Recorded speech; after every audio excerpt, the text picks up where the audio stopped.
welcome back to another video. For this week's video, I'll be letting you know of all the characters I regret raising and characters that I would hold off on using my materials for. Some of these characters I've already built and would like to let you know before building them. Here are the things and the issues they might have, or the characters that I planned on building but stopped because of these issues they had. Again, it always depends on your account and the kinds of materials and resources you have, so don't feel discouraged if you see a character you like or wanted to build on here. I am just letting you know before you waste any of your resources on a character that you might think would be really good but is instead not as good. So let's get started. So the first character that I have on my list is Razor. Now there are Razor mains out there, so if you are one, that's cool. But the reason why I held off on building Razor was because of his playstyle and also his energy recharge. His ascension stat is physical damage bonus and he's a physical DPS, but the problem that I realized was he is one of those selfish main DPSs,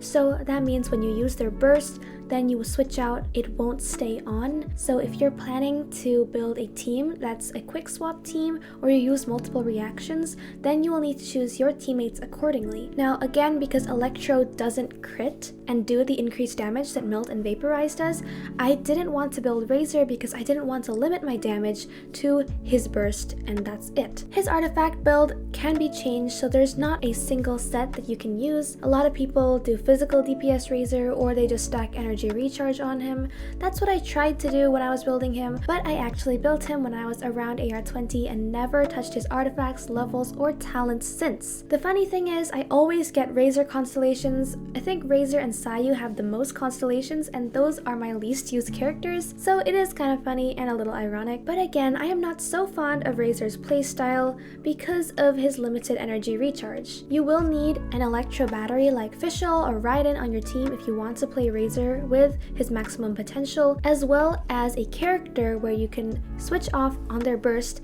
like Xiangling, Xingqiu, Ayato, or any of those type of characters. I think Razor is pretty good and there's a lot of potential in him, but you just need to know how to build him correctly if you really want to maximize his damage, and you'll also need the appropriate team members, so just be aware of that if you are planning on building him. The next character that I regret raising is Noelle. Noelle was actually on my team for a little bit of time back when I was in the lower AR levels, and she helped me pass a few of the ascensions, but the reason why I stopped building Noelle was because of her build flexibility and also playstyle. Back then, I wasn't really too concerned about what elements of characters I had on my team, but now that I really run a reaction team with Bennett, Raiden, Xingqiu, all those characters, having Noelle as a Geo character wasn't the most beneficial, and I realized that, so that's why I stopped building her. Also, for her weapon, she relies on this 4-star weapon which is called the White Blind. The thing about it is that it's defense as its substat. Unless you have Ito, you probably haven't crafted the White Blind because you just don't want to use those prototypes. I wasn't too interested in enhancing this weapon with defense as its substat because I know I can't switch it out for other characters since I don't have any other characters that actually need this one. Her artifacts for some time confused me because I didn't exactly know what I wanted to do with her. Do I want a defense shield build? Do I want a damage build on her burst? Do I want a physical Noelle? I just didn't know, which is why the artifacts really messed it up when I was trying to build her. Right now, she just has a bunch of off pieces that I've collected from random sets. You can see Thundering Furies on here, Crimson Witch of Flames, Bloodstained, and all these other sets. I wasn't also fond of her playstyle where you have the shield with a really low cooldown, and to gain energy you will need a Geo battery, or at least you need to use her to get those energy particles. If you might already know, I'm not fond of Claymore users because their attacks are pretty slow, and I like Polearm users that have quick attacks even with low damage, so I wasn't too interested in leveling her up any further than I already did. Her burst isn't one of those selfish DPS bursts, which is pretty good, so if I wanted to switch back to her I could do that. Although the mechanics of her burst where she spins and heals, I found out that there were some better methods of healing, and I also replaced her with Jean, so that was a more efficient way of healing because I didn't have to charge up my burst and Jean can just heal on her normal attacks. The shield required a lot of building and I needed to stack a lot of defense at that time, so that's why I refrained from building her, and after I took that building break I didn't build her again. If you want to build Noelle, then go for it because she is a really unique character, but if you don't really like Claymore playstyles, or if you don't have have a lot of Geo characters to have a Geo battery on your team, then I would hold off on that. Noelle is pretty handy if you're trying to beat like the Geo hypostasis and breaking those rock pillars and you don't have any other claymore users, but that is practically all I use Noelle for, and on a daily basis I normally don't use her. I'd say I could have spent my resources on other characters rather than just building her. Make sure you consider all the factors before you spend your resources on a character that the playstyle might not be intriguing to you. In that case, that was Noelle for me. Up next, we have the very controversial character, who is Aloy. Aloy was gifted to all travelers through a collaboration event from Genshin Impact. You probably all have seen Aloy in your mailbox or might have Aloy. She is the third cryo bow user that we have, so if you already have Diona and maybe even Ganyu, then there is no reason you need to be building Aloy because Diona and Ganyu are just better options. If you have Aloy and she's one of the only characters you have, I still wouldn't build her. Her playstyle is pretty good and her burst is a really low energy cost, but she's not one of the charge attack types, so you can't charge up your charge attacks like Ganyu and then do a lot of damage because she doesn't have that kind of effect. She's mainly a burst DPS, or if you want to use her as a cryo application like in a freeze team, you can do that too. The problem for her was that I didn't know what weapon to have because I don't have a PS4, PS5, so I couldn't use the PlayStation bow. You could also use bows like Rust if you want to rely on her normal attacks, but again, it really depends on how you want to play her. She works fine with the Blizzard Strayer set. I think that one is pretty good. I have no idea why there even is a constellations page for her, so let's just skip over that. But her talents and her kit itself is kind of limited to me, and I know there are better supports like Rosaria if you want cryo application. Rosaria's burst does an amazing job at that. Or if you want Ganyu, she is really good for damage. If you have Ganyu and Aloy, build Ganyu because Ganyu can do so much damage with her charge attacks, her skills, and her bursts, and Aloy is really limited. If you're deciding whether to build Aloy or Diona, I think Diona is a pretty good support because her burst buffs your elemental mastery and also heals you, plus she has a shield and can apply cryo, so if you want to have a freeze team, she works well for that too. If you're thinking of building Aloy or using a single piece of EXP on her, don't do it. Unless you're so invested in Aloy and you really want to build this character, just don't do it. Not a lot of people have built Aloy, and I know that's for a reason. I wouldn't spend my resources on her. I don't think you should. There are better replacements if you really want a cryo support or even a DPS, but just Aloy isn't built for that, so you might want to go find a different character.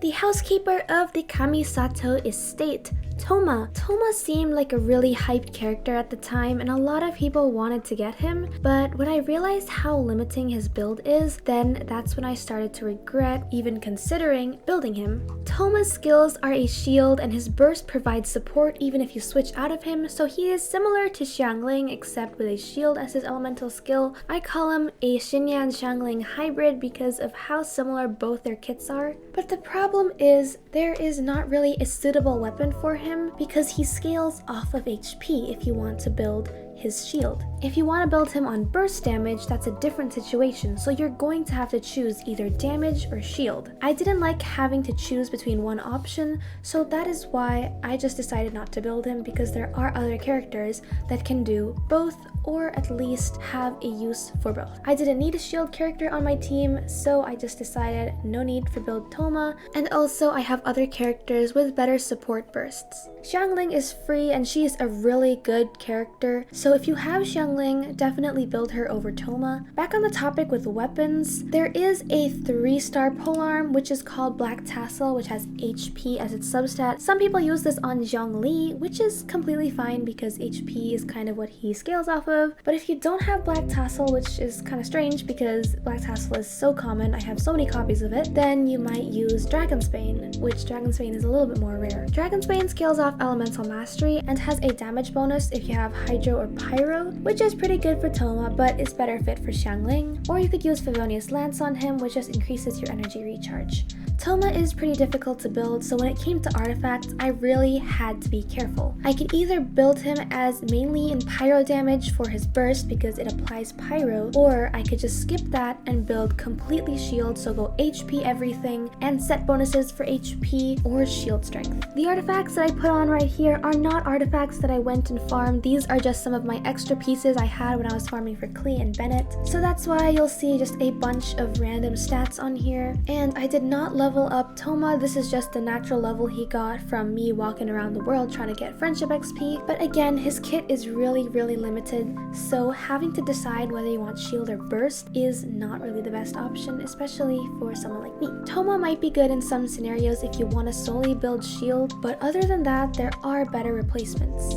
Now, I was contemplating whether or not I wanted to put Barbara on the list, but here is the reason why I didn't raise Barbara. If you don't know, Barbara is one of those free characters that you get after completing the Archon quest in Mondstadt, and if you were there at the time of the Golden Apple Archipelago, you might have gotten her free outfit. Other than that, Barbara's main job is to be a healer, and she is built like that. Her skill allows the character that is surrounded by the musical notes to be healed depending on Barbara's HP, and then her burst is basically just heal your entire party with the press of a button. Barbara's signature weapon is the Thrilling Tales of Dragon Slayers. A lot of people build Barbara with this, plus it's a really easy weapon to get, so if you've done the gacha and you've wished, then you probably have a bunch of these. It's really easy to level up, and you don't have to worry about the base attack because Barbara's main job is to heal, not do damage. Some people use Prototype Amber on Barbara, but I wouldn't go and craft it because I just don't want to spend one of those catalyst prototypes, and I also wouldn't want to refine it even more. If you have Kokomi, then you might want to use this, but more on that later.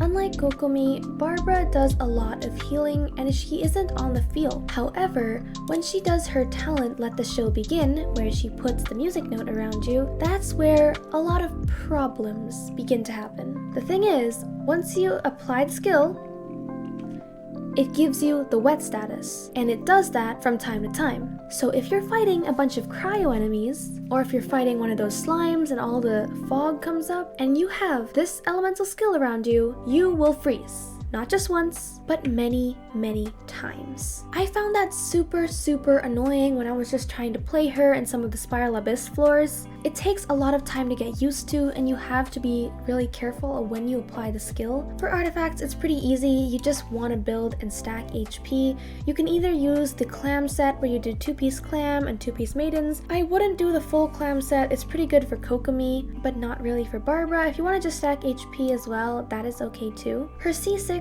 is pretty good where she can revive any of your characters. This helps out a lot if you're in Spiral Abyss and you just killed your main DPS on accident because you forgot to heal them. Then having C6 Barbara can be pretty helpful. Although if you don't wish a lot and you're like me, then you might not have all the constellations. Barbara's burst doesn't provide damage, so there's really no use in just doing her animation, spending all that time just to heal your team, especially if you have a different healer that can do damage at the same time. That's where Kokomi comes in. She is like a little bit upgraded version of Barbara. She scales off the same thing and she scales off HP. You can use Prototype Amber on her, Thrilling Tales on her, and she fits well with the clam set because that means she can do damage plus heal your team. She can do a bunch of off-field healing without having to freeze you, which is really good. Her burst also provides a lot of damage, and also you can walk on water with it, so that's pretty good. But since Kokomi is a 5-star and is unavailable right now, then getting her is a little bit tricky. So I understand if you want to build Barbara and you just got her, she is good for early game, but there are plenty of replacements in the future. Like if you have Bennett, then Bennett is the way to go. Bennett is a great healer plus support. I switched out Barbara for Jean. So again, I have mixed emotions about adding Barbara on this list, but the decision is ultimately yours if you want to build her or not. So there you go. That is my list of characters I regret building or regret even thinking to build. I know it might seem a little controversial, and again, this is all my opinion and my experience, so it is okay to disagree with the characters I put on here. Hopefully you got a sense of characters you might want to build or consider having your DPS, but just so you know, the decision is yours, and make sure to do a lot more research about the character before you invest your resources so you don't end up making the same mistakes that I did. I hope you found something helpful in this video, and if not, thank you for being here anyways. I really appreciate it, and I can't wait to see you in our next video. So I'll see you next time.